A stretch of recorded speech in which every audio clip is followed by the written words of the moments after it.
Hello and welcome to the beautiful, the good, the bad and the ugly. This is a series where I post short videos showcasing 3 beautiful, 3 good, 3 bad and 3 ugly things about zombies maps. These videos will showcase straight up gameplay as well as a final opinion at the end of the video on whether I think the map is beautiful, good, bad or ugly. Let's get into this. In this episode, we are going to be talking about Infinite Warfare Zombies, which isn't really a zombies map, but we're going to be talking about the gameplay aspects of Infinite Warfare Zombies as a whole, and what difference they're doing to Treyarch. Starting with the beautiful, first thing we're going to talk about is the effort that they've actually put into this map. You can tell the amount of time they spent on it, and you can tell by the little things that they've spent like a really long amount of time on it, and they've kind of taken it, I guess the map in itself isn't serious, but we're not going to be talking about the map. The fact that they've taken this whole zombies mode as a whole, they've taken it pretty seriously and they've put a lot of effort into it, and you can tell this just by the little things like the balloons. When you can pop the balloons, that's just kind of like a mini thing that you can do. Also, something else I noticed that was really small is that the Windows burying animation is changed to be something a little smoother, a little nicer, as well as the red and blue outlines to show if you can purchase something and if you can't purchase something. It's just really nice. The second thing is PhD Flopper and Banana Colada. The community have been screaming at Treyarch to introduce these perks into the maps that they've been making, but they didn't do it. However, Infinity Ward decided to listen to the community, and they decided that they would bring these perks that the community have been asking for into Infinite Warfare Zombies. And going hand in hand with PhD Flopper, we have the third beautiful thing, and that is the starting pistol upgraded. Of course, in Black Ops 3 Zombies, the starting pistol upgraded was an explosive, but it was pretty useless unless you used the danger closest gobblegum. However, this starting pistol, it works really well because you have PhD Flopper. It goes hand in hand, it's beautiful, and a lot more people are going to be using the starting pistol because of PhD Flopper. It's a great perk. I don't see why Treyarch don't include it in their games. Who knows? Now we're on to the good things. One good thing I noticed was that there are no loading times, so you can just load into the map and you can skip it as soon as you've loaded into it. The servers also don't disconnect. I haven't actually had one disconnect of the server yet. However, back in Black Ops 3 Zombies, at the start of it, I disconnected on round 52, and obviously it didn't save my score, so that was a bit of a shame.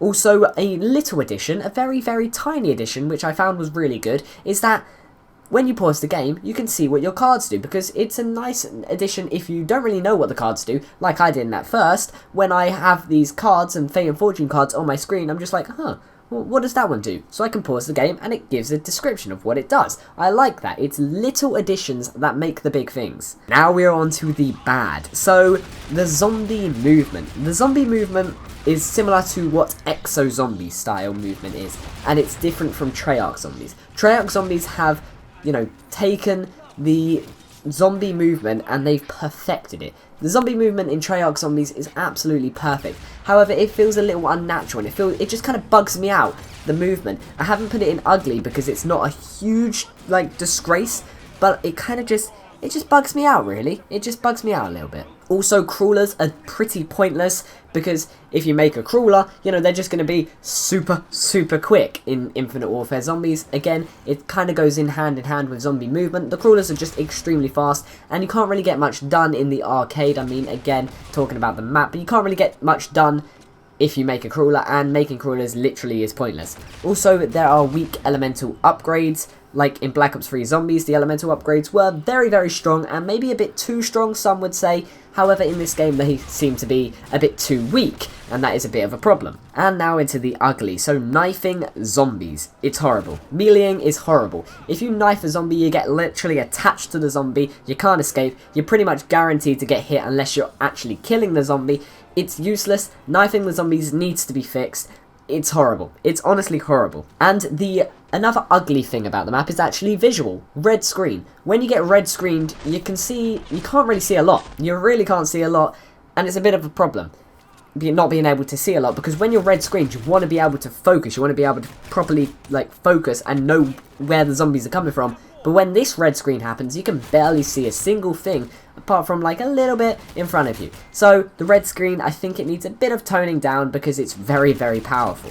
And finally, no ending cutscene. Again, that kind of ties into the map itself. However, it does kind of, you know, talk about Infinite Warfare Zombies as a whole. There's no ending cutscene, and the storyline hasn't really got me, like, interested. I'm not really interested in the storyline. I'm not developed into the storyline. Developed was the wrong word to use there.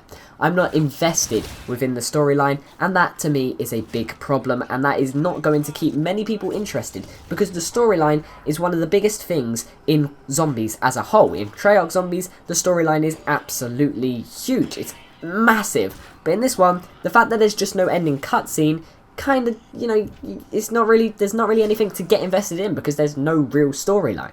Overall, my final opinion on Infinite Warfare Zombies is good.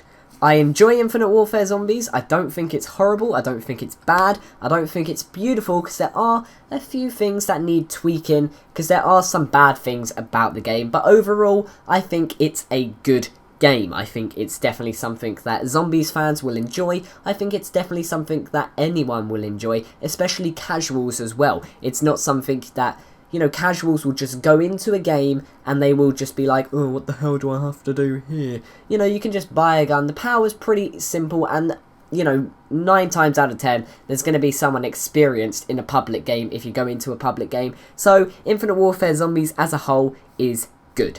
It's simple to play, it's fun to play, it's not super serious like Treyarch Zombies, and people who aren't really just about zombies can get involved in it, can get invested in it. So overall, Infinite Warfare Zombies is good, and it's done a very, very good job. So that is going to be the first ever episode of The Beautiful, Good, Bad, and Ugly. I hope you enjoyed this video, and if you like this one, then make sure you leave a like, and I will see you in the next one. Goodbye.